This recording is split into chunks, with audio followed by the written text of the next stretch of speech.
Hi everyone. तो आज मैं क्लास 9 मैथ्स चैप्टर 6 की theorem 6.1 very very important that is related to vertically opposite angle वो मैं लेकर आई हूँ। Theorem 6.1 means if two lines intersect each other then the vertically opposite angles are equal. ये थ्योरम सीधे प्रूव करने के लिए आती है चिल्ड्रन। और इस थ्योरम में हमें हम एक गलती जो कर जाते हैं उसके बाद हम प्रूफ नहीं कर पाते। बहुत छोटी सी थ्योरम है, तो उसके लिए मैं आपको इसमें जो एंगल्स लेने हैं आप उस पर फोकस करना। मैं आपको कौन से एंगल्स लेके बता रही हूँ और उसी हिसाब से उन एंगल्स की आप नेमिंग करना। यहाँ मैं नेमिंग इस टाइप से करी चिल्ड्रन, देखिए 1, it is 2, it is 3 and 4, है ना। और कभी कभी फिगर दिया हुआ होता है, कभी कभी फिगर नहीं दिया होता। तो अगर फिगर नहीं दिया है तो आपको इस तरीके से दो लाइन ड्रॉ करनी है जो लिखा हुआ है कि to lines intersect each other, you can give any name. मैंने ए बी और सी डी नाम दिया है। और वर्टिकली अपोजिट एंगल्स का पेयर इक्वल है, ये हमें प्रूव करना है। तो जो दे रखा है वही मैंने बताया कि ओ पे इंटरसेक्ट कर रहे। और थ्योरम्स के जो स्टेप्स होते हैं वो होते हैं गिवन, टू प्रूव, उसके बाद हम निकालते हैं सॉल्यूशन या प्रूव करते हैं, और उसके बाद लास्ट में हम लिखते हैं हैंस प्रूव्ड। इन सब के मार्क्स होते हैं, मीन्स इंक्लूडेड दिस फिगर। तो जहाँ तक आए आपको वहाँ तक थ्योरम सॉल्व करनी चाहिए, उतने मार्क्स आपको मिलते हैं। तो चलिए स्टार्ट लेते हैं। सबसे पहले जो चीज़ गिवन है वो लिखनी चाहिए। जैसे गिवन में मुझे क्या क्या दे रखा है, आई एम सॉरी, इस पर मेरी राइटिंग थोड़ी अजीब आती है, kindly tolerate. Let me right one more time. Given, what is given, given क्या क्या है हमें वो लिखना है। हमें दे रखा है A B and C D क्या कर रही हैं, इंटरसेक्ट एट ओ। इंटरसेक्ट किस पे कर रही हैं वो लिखना है, इंटरसेक्ट एट ओ। ठीक है, एक स्टेप हमारा कंप्लीट हो गया। ये है हमारा गिवन का स्टेप जो हमने लिख लिया है। सेकेंड स्टेप है टू प्रूव। हमें क्या प्रूव करना है, आपने देख ही लिया। मैंने इसमें प्रूव करने के लिए क्या लिख दिया है। सबसे पहले प्रूव करने के लिए हमें यहाँ पे लिखना है ये वाले दो एंगल्स, है ना। तो वो एंगल्स कौन से हैं, एंगल ए ओ बी, ठीक है, angle A O B equals to angle, अच्छा मैंने ए ओ बी बोल दिया, ए ओ बी नहीं है, एंगल है हमारा ए ओ डी। तो ए ओ डी लिखना है, ये वाला एंगल ले रही हूँ जहाँ मैंने टिक लगाया, तो ए ओ डी, ठीक है, ये आया D equals to angle A O D के रिस्पेक्ट में कौन सा एंगल लेना है मुझे, सी ओ बी। तो यही वाला एंगल हम लेंगे, एंगल सी ओ बी। ठीक है, साथ में हमें दूसरा पेयर भी लिखना चाहिए, और वो दूसरा पेयर क्या है, ए ओ सी, ये रहा वो दूसरा पेयर है ना, ये रहा ए ओ सी, और दूसरा ये वाला डी ओ बी। तो एंड में करके लिख देते हैं, and angle A O C equals to D O, angle D O B. Fine, ये हमें प्रूव करना है। अच्छा, अब यहाँ से हमारा सॉल्यूशन स्टार्ट होता है। टू प्रूव लिखिए या प्रूफ वाले स्टेप्स लिखिए, तो मैं सॉल्यूशन ही लिखती हूँ, जो नॉर्मल स्टेप्स होते हैं उसके लिए सॉल्यूशन का शॉर्ट फॉर्म एस लिख दिया मैंने। अब मैं यहाँ लिख रही हूँ लेबल्स द एंगल्स अकॉर्डिंगली, क्योंकि हमने लेबल करा है लिया। आप लिखो label the angle S, the angles S, क्या लिखना है, 1 2 3 4, 1 2 3 एंड 4। ठीक है, ये हो गया। अब देखो यहाँ पे अब हमारा पार्ट स्टार्ट होता है जो हमें लेना है। अब हम डायरेक्ट तो प्रूफ नहीं कर सकते ना, तो उसके लिए हमें लीनियर पेयर की हेल्प लेनी पड़ेगी। उसके लिए लीनियर पेयर का पता होना आपको बहुत ज़रूरी है। यहाँ आप देख सकते हैं एंगल 1 और एंगल 2, है ना।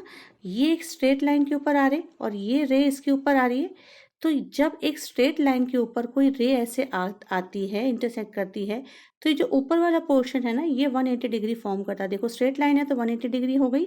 तो एंगल 1 और एंगल 2 दोनों मिलके कितने डिग्री का एंगल बनाते हैं, 180 डिग्री का, एंगल 1 और एंगल 2। ठीक है, सिमिलरली ये देखिए, ये ए ओ बी, ये भी स्ट्रेट लाइन है, ये भी 180 डिग्री बन रहा है। 2 और 3 दिख रहा है आपको, 2 और 3 ये देखो। ठीक है, सिमिलरली अगर मैं सी डी लाइन की बात करूँ तो 3 और 4 मिलके बना रहे हैं, और अगर ए ओ बी की बात करूँ तो 1 और 4 बना रहे हैं।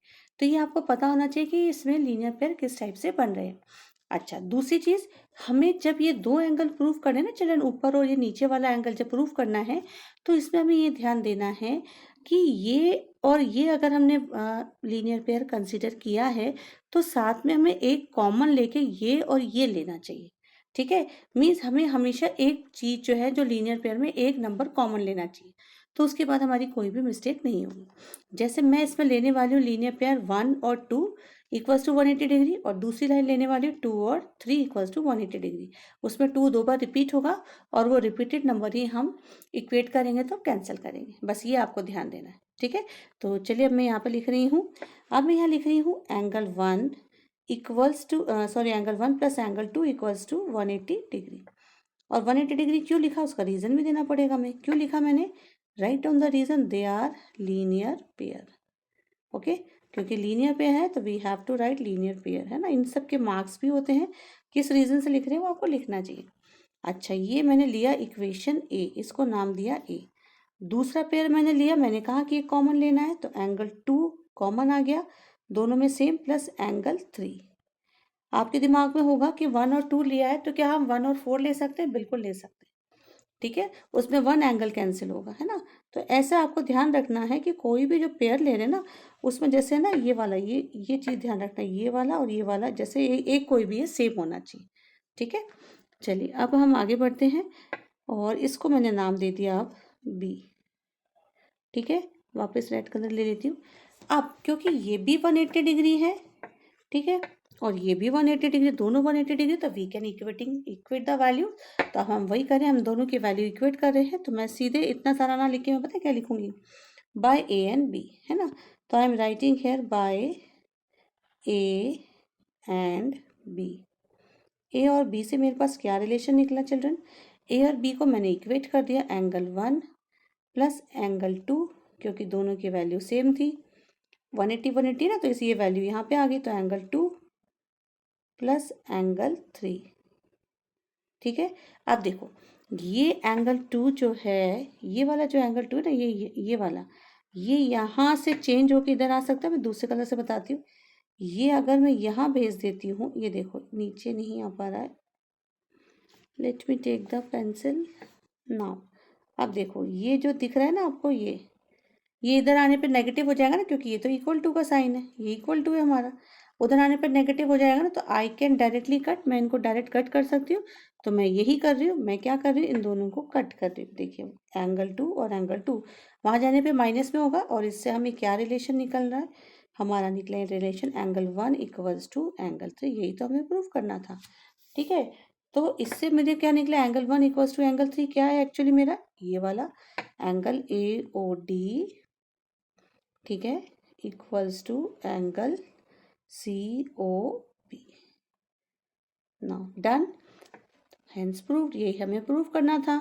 तो इसके बाद आप ये भी लिख सकते हैं, मैं बी ढंग से बना देती हूँ ताकि ढंग से दिखे, ये आ गया बी। अच्छा, दूसरी बात, अब मुझे इसके साथ क्या रिलेशन निकला मेरा, इसके साथ मैं ये भी लाइन लिख सकती हूँ, hence we can prove similarly, और हैंस वी कैन प्रूव, और similarly we can prove angle A O C, ये दूसरा वाला ना वो भी लिख सकते हैं, equals to angle D O P. Done हो गया। तो यही हमें प्रूव करना था, और इसके मार्क्स है जिनको मैंने अंडरलाइन किया है, जिनको सब मतलब मैं सर्कल कर रही हूँ, लीनियर पेयर। ठीक है, और गिवन मतलब ये सारे पॉइंट्स आपको ध्यान देना है, और ये ध्यान देना है खास कि इसमें हमें ये सेम एक एंगल हमेशा सेम होना चाहिए। ठीक है, अगर मैं 1 और 4 ले रही हूँ ना चिल्ड्रन, तो 1 और 4 से 2 और 4 यानी ये वाला एंगल इक्वल आएगा। ठीक है, ये ध्यान रखना है, बस दैट्स प्रूव्ड। आई होप आपको ये थ्योरम समझ में आई होगी। अब आप इजीली सॉल्व कर पाएंगे, और इसको रटना नहीं है, सिर्फ समझेंगे तो आपको याद रहेगा। Till then bye bye, see you.